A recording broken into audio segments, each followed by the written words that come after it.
On today's podcast, we're talking about the 4 stages of the creative process and taking time to step back, take a deep breath, and make sure we are honoring each step of the creative process in order to maximize the results that we're looking for in our life and our work and being the people that we are striving to be. So keep listening and more to come. Welcome back to The Thermostat with Jason Barger. If you're currently on a commute, a walk, or just a micro break in your day, glad you're making time to step back, to think, and to reflect on the next steps on your journey. I've never been more convinced the best leaders and team cultures in the world are the ones that make time to step back, breathe in good oxygen, and calibrate their thermostat. I hope today's conversation leaves you feeling grounded and inspired. Now let's dive into today's topic to engage our minds and hearts in order to authentically lead and create compelling cultures wherever we are in the world. Hey everyone, it's Jason, and welcome back to the Thermostat Podcast. Wherever you are, however you're coming to the podcast today, welcome back. So glad you are here. Thank you to everybody who's been a part of this from the very beginning. It's so exciting to see how the podcast continues to grow and spread. So thanks to everybody who's been along from the very beginning, and welcome to everybody who's new, jumping in and joining this. If you're new, I encourage you to go back, check out. We're in season 6 now. Check out all the great episodes that have come that have led to this point. A lot of great stuff in there, wonderful conversations and some good content. So check it out. Glad you're here. I'm always my commitment to you, if you're new, just so you know this, that this is going to be a place for you to step back, for you to think, to take some time out of in a world that so much is swirling around us, some time to actually think. And to think about your life, your work, and the temperature that you're trying to set. And maybe, hopefully, this breathes some good oxygen into you for whatever is ahead of you on your path. I'm more convinced of this than ever that authentic and caring, connected leadership is needed in the world today more than ever. And so are compelling cultures, places that really bring out the best in people and help people use their gifts to serve a mission greater than self. So, glad you're here. Excited for today and for this topic that we're going to dive into in just a second. Before we do that, if you will do me a quick favor, rate the podcast 5 stars, of course, on whatever platform that you're on. Again, hate that I have to do that, but at least ask that of you. But if anybody will just take the time to do that, it helps other people find it, helps the podcast spread. If you'll leave a nice review talking about authentically what it the episode, how it resonated with you, and share it with the people around you, or on social media or whatever's authentic for you. Those are the ways in which this continues to reach more and more people, and that obviously is the goal. So thanks to everybody that does that. So on today's podcast, we're talking about the 4 stages of the creative process and taking time to step back, take a deep breath, and make sure we are honoring each step of the creative process in order to maximize the results that we're looking for in our life and our work and being the people that we are striving to be. So keep listening and more to come. Let's take a quick break. Let's pause for a second, and we'll be right back with today's episode. Many teams and organizations right now are realizing that they need to do both. They need to engage the minds and hearts of their people in person, where everyone in the room can experience the energy of congregating together and find clarity for the road ahead. And they also need to continue to find ways to engage the minds and hearts of their people virtually, with those who are working remotely or at a distance. So, if you are in the process of planning your next team meeting, company all-hands event, conference, or culture summit, and are looking for support with a powerful keynote speech, facilitated team conversations that are the currency for change, or deeper development on leadership mindset and an intentional strategy for the culture you're trying to create, I hope you'll contact us at jasonvbarger.com, jasonvbarger.com. It is my privilege and our honor to partner with great people to provide support in these areas. We want to breathe oxygen into your leaders and throughout your organization so you can set the temperature you want for your culture. We look forward to connecting with you soon. Before we launch into today's episode, the last thing I'll just say is a quick thank you to everyone out there for my newest book, Breathing Oxygen, has launched and is having a great response from so many people. So just thank you to everybody out there. It takes courage to launch anything in the world today, but more than anything, it needs people that actually care about it and are willing to help spread it to other people. So glad that Breathing Oxygen and these kind of 6 mindsets, leadership mindsets, that give oxygen to ourselves and also give oxygen to teams and cultures and people around us is resonating with people. So thanks to everybody who's been a part of that and continue to help spread it with people around the world. So it's been exciting to watch that continue to grow. On the last episode that we had together, we talked about the jumbled words together, OPPORTUNITYISNOWHERE, and how some people look at that jumbled grouping of letters and see it as opportunity is nowhere, or they quickly read it as opportunity is now here. And so we talked about how we see and how our mind begins to practice seeing possibilities rather than roadblocks is the beginning of mental agility. And how we see, how we think impacts our actions, our interactions, and how we're able or unable to adapt along the way. And so today we're going to be building on this kind of mental agility and adaptability. So if you didn't hear that episode, I encourage you to go back and listen to it because I think it's some good stuff. But today we're going to be kind of building on that. We're going to talk about the 4 stages of the creative process. And so in Graham Walla's book, all the way back from 1926, called The Art of Thought, he introduced one of the first models for the creative process. And where this came from was through research and study. He identified what he referred to as the 4 stages of the creative process.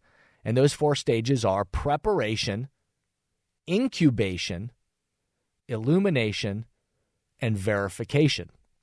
Since then, of course, way back in 1926, obviously there's been other thoughts that have been brought to the table around this. But since then, many have argued that other stages exist, that those aren't the only 4 stages of the creative process. I would agree with that, including like setting your intention from the very beginning to understand your why and what is the purpose of whatever you're going to be creating. That's probably an element before you even get to these, that's probably baked into that, what I would refer to as the preparation. So I think that fits there, but that's kind of the beginning stage of this.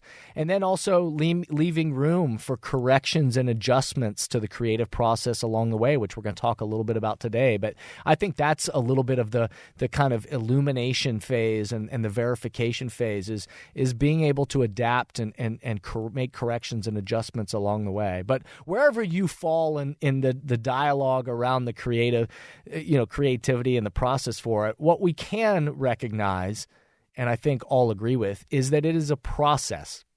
Creativity, is a process, just like many other things. It's easy to lose sight of the fact that creativity is a process like every other developmental process.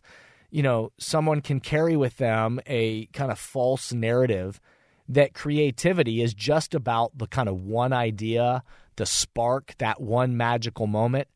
Or they see the singer on the stage performing, they see a comic in a crowded bar, or the artist who's doodling on the street corner, or they might have a witty friend who says something clever and think, gosh, they're so creative.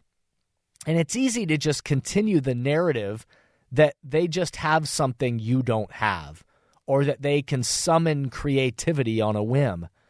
And the reality is that many of those individuals, the person on stage performing, the artist, the funny friend, like whoever that is, in many cases they do have a unique innate gift, but they actually might be it very well could be true that they are inherently more talented than you or me. But what the false narrative loses sight of is the hours of preparation, the incubation of the idea, the illumination, and the practice of the passion before the artist on stage even tries to verify it with an audience. And so those stages of the creative process is what people often don't see. I'll use an example of this. The comedian Chris Rock, I remember one time hearing him speak about the creative process, and he talked about the many hours of writing and the countless number of small clubs that he would visit, where he would try out his bits, and he would try them out on all these tiny little stages and all these tiny little clubs, bit after bit after bit, all this writing and kind of adjusting and correcting, and he would do this, all these little bits and all these small clubs before he was ready to unveil his art.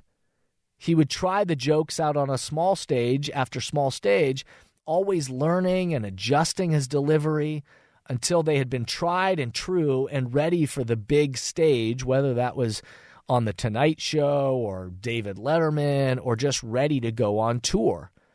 The path of creativity is much longer and wider than we typically acknowledge. This is where, it makes me think back to when I wrote my first book, Step Back from the Baggage Claim. There was an image that I was fascinated with at the time, and I continue to think about now. But way back when I wrote now this is Breathing Oxygen, I just wrote, is my fourth book. When I wrote my first book, Step Back from the Baggage Claim, way back in 2008, there was this image that just stayed with me and that I talk about in that book that I became fascinated with, because I think it's such a great image for the creative process. But I became fascinated by how bamboo grows. And in fact, I've done a whole podcast in the back about this concept. So if you want to hear the whole episode, go back and check it out. But if you've ever stood in front of a field of bamboo, or you've seen pictures of bamboo, then it looks like the bamboo shoots, that go straight up and down. It looks like they just kind of shoot straight up from the earth's surface in one straight line. What I didn't know was that what was occurring below the surface. Bamboo begins its growth from what is referred to as a culm, C-U-L-M, culm, within the soil. And the bamboo begins to grow sideways underneath the surface. Actually, it grows sideways. And after it grows a little bit, it then changes direction and shoots off in a completely other direction, another direction from another, all under the surface, so under the ground. And so it shoots back and forth in all these different directions under the surface. And finally, when it's quote-unquote ready, the bamboo changes direction one last time and shoots directly up through the ground. This is the visible linear shoot that then we see. We see this straight bamboo sticking right out of the ground, but we miss the many turns and changes beneath the surface, preparing itself to be seen. The creative process is a lot like the growth of bamboo. So if we want to breathe oxygen into ourselves and into others around us, and we want to kind of practice and honor these kind of stages of the creative process, then we need to practice a mindset that helps us see possibilities and become agile and adaptable, like we talked about on last podcast. But then we need to create space for it to grow.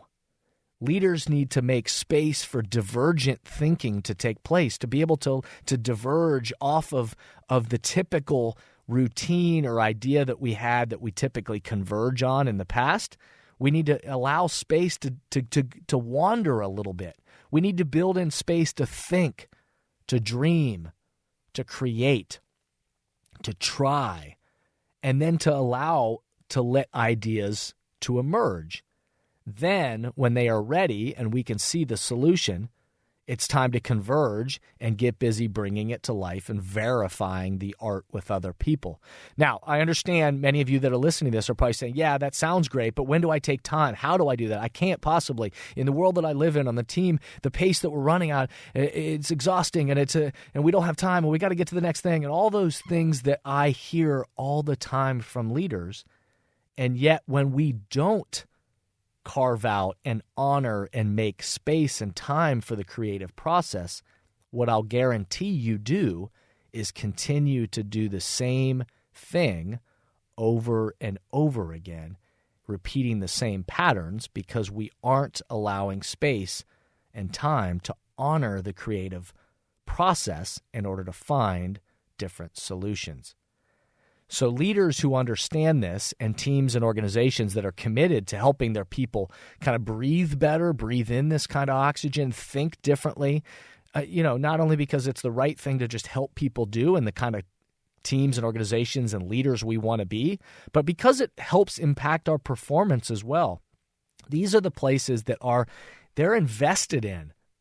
Then they're committed to the kind of growth and helping their people breathe and improve people's sight lines and have space so that we can find solutions. And what I'm not describing is just that we sit around and we just think creatively forever and we never actualize it. That's not what I'm talking about. I'm saying allowing space to find the new solution, and then once we see it, let's go and let's actualize it. Let's activate on that. These healthy cultures and performance-based cultures aren't something that just naturally happen and come together. They are a process in and of themselves of how we find those creative solutions matters. The mindset that we bring and the air we breathe that help guides our actions and interactions. So this week, as always, I'll leave you with some teaser questions for you to think about for your own life and work. In what ways could your life and work honor the 4 stages of the creative process? In what ways could your life and work honor the 4 stages of the creative process? Again, those stages: preparation, incubation, illumination, and verification. What examples in your life and work need a little more creativity? And what practices would help you breathe differently to help you practice this type of thinking and these mindsets? So I hope those questions help you for wherever you are in your life and work and whatever is next along your path. The last thing I'll share today is that many people have continued to ask me, how can I help with the launch? Is the book launch over? Well, of course, it's not over. So there's 3 quick ways you can help if you still haven't done so. 1, if you haven't gotten the book yet, I invite you to get it. That helps with the book launch. So whether that's at Amazon or Amplify or jasonvbarger.com or Barnes & Noble or wherever it is you get books, get the book, and then I invite you to read it, to read the book. I wanted to write books that people actually read, so I encourage you to read it because I want it to resonate with you. And then if and only if it does resonate with you, if these messages feel like they're worthy of sharing in the world and they help bring out better things in yourself and others around you, then I invite you to share it. To get gift copies to the people in your life and your team and your organization, your life that you think this will resonate with, or that people need to be a part of these kind of conversations. And then the last way is that you can help is to review it. Leave a 5-star review on Amazon or wherever it is that you got the book so that other people can find it. Tell them about authentically what resonated with you and why you think it adds value to the world. Obviously, if you have other ideas that you think would help, this launch of the book and you can spread or amplify it further, send us a direct message, info@jasonvbarger.com. info@jasonvbarger.com, and certainly we'll talk with you and we'll get creative to think about how to help amplify this further. We have an opportunity, all of us now, to breathe in appreciation and gratitude for what is within our control, and then be able to positively impact those around us and to create cultures that bring out the best in other people. Our opportunity to kind of calibrate our own thermostat and think about what is the temperature that we're trying to set, and then what are the behaviors that are going to help us actualize and set that temperature. And how are we going to be intentional and strategic about doing it with the people around us, helping to kind of breathe oxygen into ourselves and then also breathe oxygen into the people around us. So I hope you'll keep tuning in. The next episode, we're going to be talking about redefining toughness, this word, because along the way, there are going to be challenges and obstacles. And so let's redefine what we mean by mental toughness and having a mindset around toughness. And that really, as leaders, we're going to need to have some grit and some toughness along the way.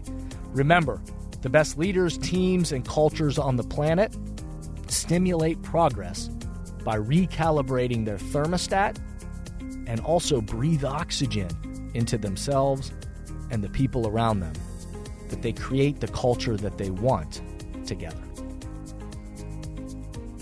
Thank you for listening to today's podcast, and I hope the messages and questions stimulate positive change along your path.